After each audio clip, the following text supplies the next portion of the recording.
y al maestro Daniel Garay, internacionalista y académico de la Facultad de Estudios Superiores de Aragón de la Universidad Nacional Autónoma de México. Brenda, muy buena tarde, gracias por estar con nosotros. Muy buenas tardes, Alberto, gracias por la invitación, un gusto compartir la mesa con él. Igualmente al maestro Daniel Garay, gracias por estar con nosotros, Daniel. Muchas gracias, Alberto, muchísimas gracias nuevamente. Brenda, en el mundo prácticamente todos estamos tratando de descifrar cuál es el verdadero origen de este conflicto, cuál es el propósito o la justificación de las superpotencias Estados Unidos y Rusia de volverse a enfrentar, pero mientras esto ocurre, ¿cuál es el papel que está jugando México? O más bien, ¿cómo afectaría este conflicto a nuestro país? Gracias, Alberto. Mira, quienes piensan que un conflicto en Ucrania no tendría repercusión en México están fuera de la realidad. Aquí estamos hablando de un conflicto de Estados Unidos e Irán por una intervención de Estados Unidos. Estamos hablando de un conflicto entre Estados Unidos y la segunda mayor potencia militar del mundo, que también es una potencia nuclear. Me refiero a Rusia, un país de 17 millones de kilómetros cuadrados. Es decir, no se puede desestimar el impacto que un conflicto podría tener entre estas dos naciones. Estados Unidos ha dejado claro que ellos no llevarían a cabo una intervención militar directa, igual que los miembros de la OTAN, en caso de desatarse un conflicto en Ucrania. Sin embargo, también ha dicho que impondría sanciones devastadoras a la economía rusa. Y Rusia, desde luego, tomaría acciones retaliatorias. No estamos hablando nuevamente de sanciones a un país pequeño con una economía pequeña, sino de sanciones a un país que tiene una economía pujante y que con todas las dificultades que tiene en los últimos años, post-2014, donde las sanciones han afectado la economía y que también se agravó por la pandemia de COVID-19, pues Rusia sí podría dar, digamos, coletazos que afecten a México. Me refiero, desde luego, al precio de los fertilizantes, al precio del aluminio, al precio del acero, cosas que México importa desde Rusia, y desde luego pues se generaría una presión inflacionaria a nivel global en temas de hidrocarburos y en general en todo producto por las cadenas de suministro que podrían sufrir disrupciones. De manera que México desde luego sufriría una importante inflación, el dólar se reapreciaría, es decir, el dólar cobraría fuerza, porque cuando hay inestabilidad los inversionistas van a la moneda segura, que sigue siendo el dólar, o al oro, y en ese sentido pues el dólar se apreciaría respecto al peso.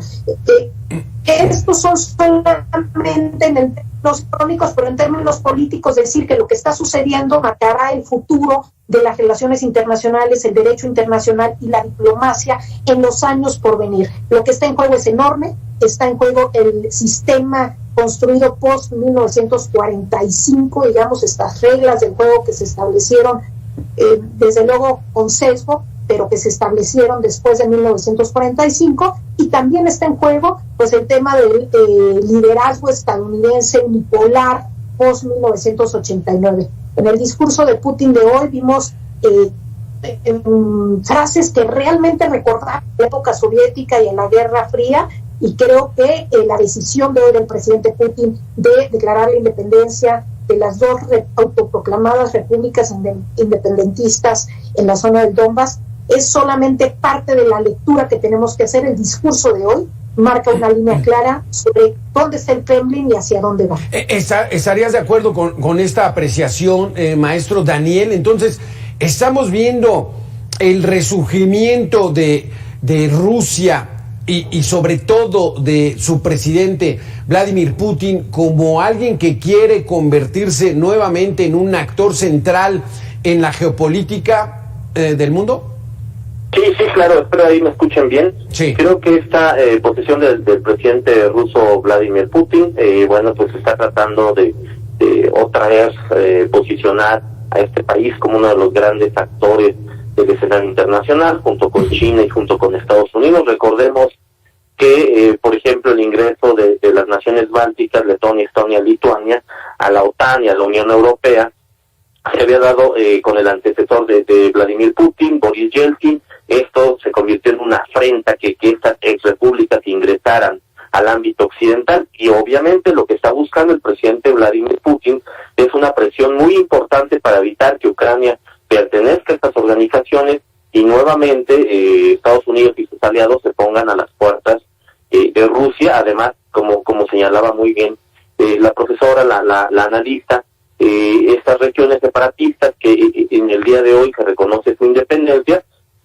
también coloca a Rusia, ¿no?, en una posición de tratar de poseer esta importante región, además de consolidar, por supuesto, la región de Crimea, que como sabemos en el conflicto del 2014 había tomado los rusos y Vladimir Putin, y provocó una serie de sanciones económicas por parte de Estados Unidos y de Occidente, pero con esto, bueno, parece que se posiciona mucho mejor que Estados Unidos y sus aliados, que estarían en una posición de desventaja, sin duda. Brenda, además de el ejército tan numeroso y fuerte y bien orquestado que tiene Rusia y este armamento nuclear, que esa palabra parecía que ya la habíamos dejado en el pasado, pero sigue siendo una amenaza para el mundo, los energéticos siguen siendo la gran fortaleza de Rusia, y sobre todo el gas que abastece a principales países industrializados ahí en Europa. Sin duda hay que recordar que el 40% del gas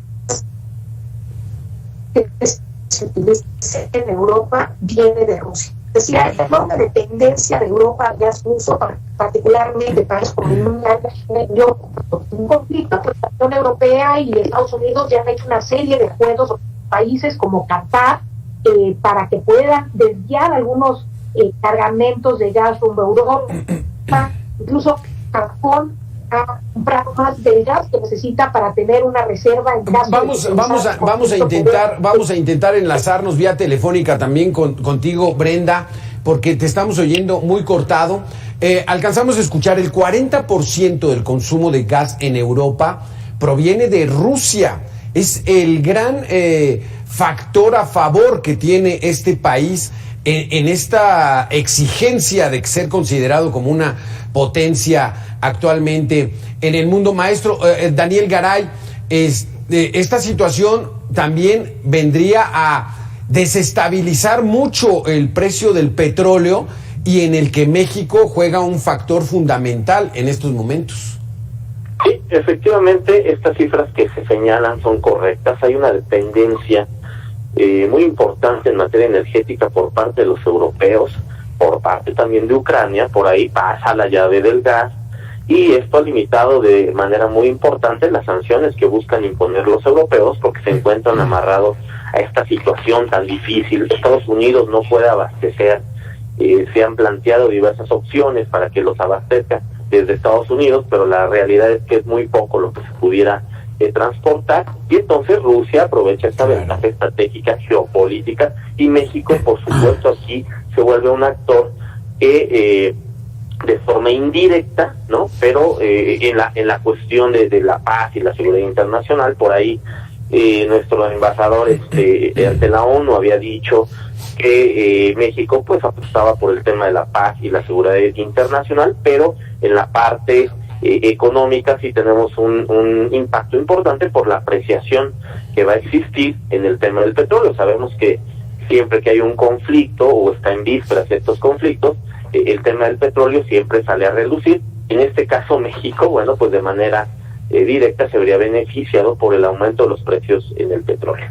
Sí, exactamente. Brenda, Estefan, entonces, bajo esta posibilidad, vamos a manejarlo así como una posibilidad de que el conflicto escale, el tema del precio del petróleo va a ser fundamental en los próximos días, meses y quizá años.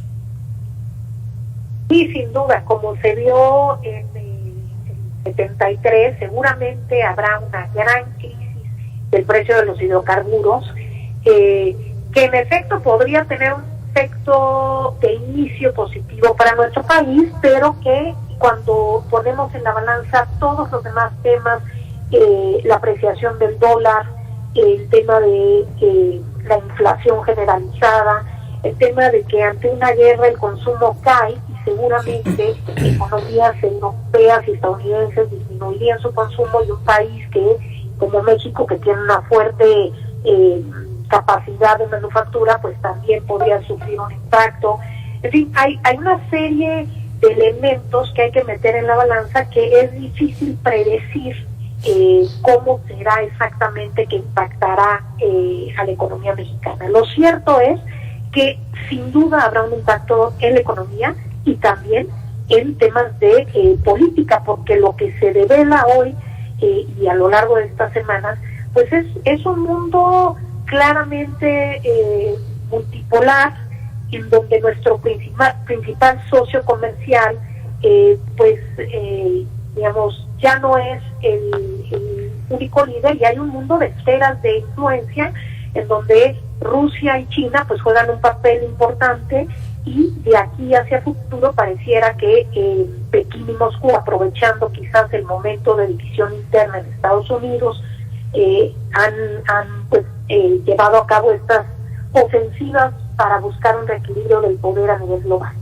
Exactamente. Maestro Daniel Garay, estamos en estos momentos ocupados con el tema Rusia-Ucrania, pero ¿deberemos estar preocupados en México?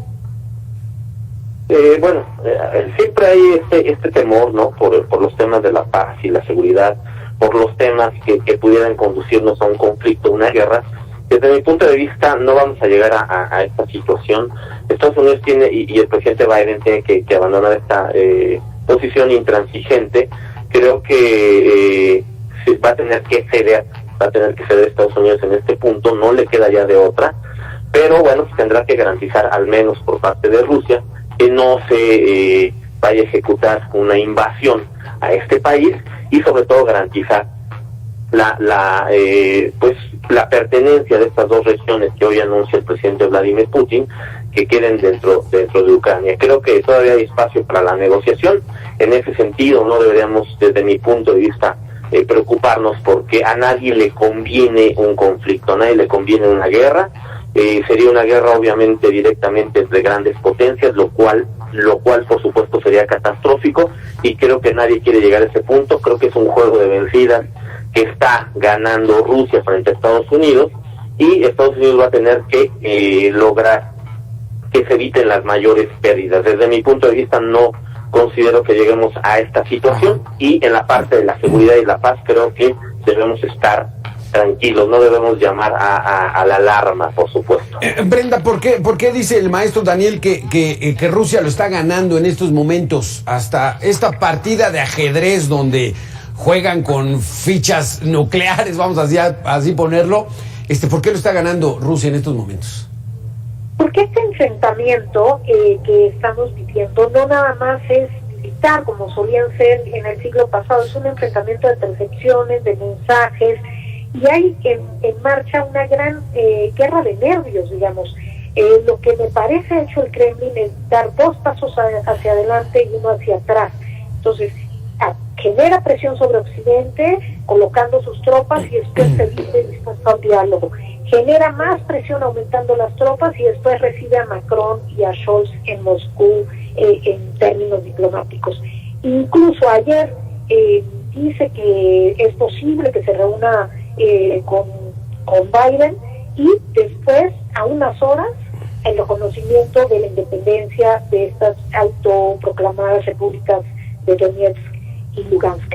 Entonces, me parece que un poco es un juego de nervios, en donde vemos a Estados Unidos desde hace días diciendo que la invasión es inminente.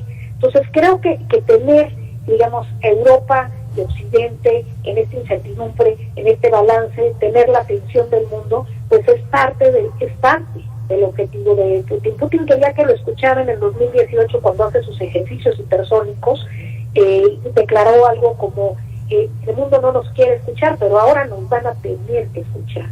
En ese momento quizás la atención del mundo no fue tanto, pero prueba de que esta vez, con la amenaza a Ucrania, con estos casi 200,000 efectivos que tiene a lo largo de la frontera ruso-ucraniana, el mundo está volteando a verlo, pues es que estamos hablando de él en los medios de todo el mundo, y en ese sentido me parece que él es el que trae la mano, por así decirlo, en este juego de ajedrez, en donde yo creo que los siguientes movimientos están meticulosamente medidos, Sí. es decir, ambas partes tienen un gran plan de acción y están tomando decisiones de acuerdo a lo que hace la otra. Aquí quisiera yo preguntarle al maestro Daniel, el papel que juega México en el Consejo de Seguridad de Naciones Unidas puede ser determinante para ver cuál es el perfil que estaríamos nosotros siguiendo, maestro.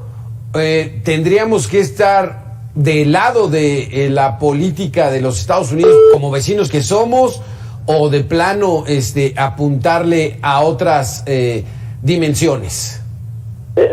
Sabemos que México en la práctica es un aliado fundamental de Estados Unidos, y eso lo ha demostrado en muchísimas ocasiones, y obviamente con esta parte de la economía, el TEMEC, etcétera, los acuerdos de seguridad, pero digamos que en los organismos internacionales, en Naciones Unidas, en el Consejo de Seguridad, México va a apegarse a sus principios de política exterior, a estos principios de no intervención, al principio de solución pacífica de las controversias, al principio de la cooperación internacional. Entonces México lo que ha hecho, porque así ya lo ha manifestado en sus posturas oficiales, es pues obviamente apostar a los temas de la paz, de la negociación. ¿No habrá la tentación de apostarle de otra manera ahora que estamos ante nuevas situaciones? No, desde mi punto de vista no, México no, y a pesar de que es aliado de Estados Unidos, tampoco va a manifestarse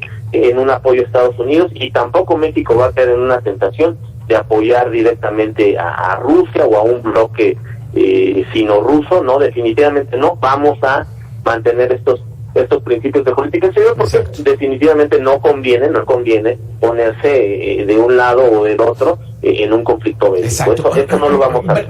Brenda, con un sí y un no, ¿México no estaría ahorita tentado a cambiar el rumbo de la política exterior? No, sin duda no. No, definitivamente no. Yo coincido con Daniel, que México tiene apostado su juego en Estados Unidos y no va a cambiar el rumbo, y se va a pegar a principios de política exterior.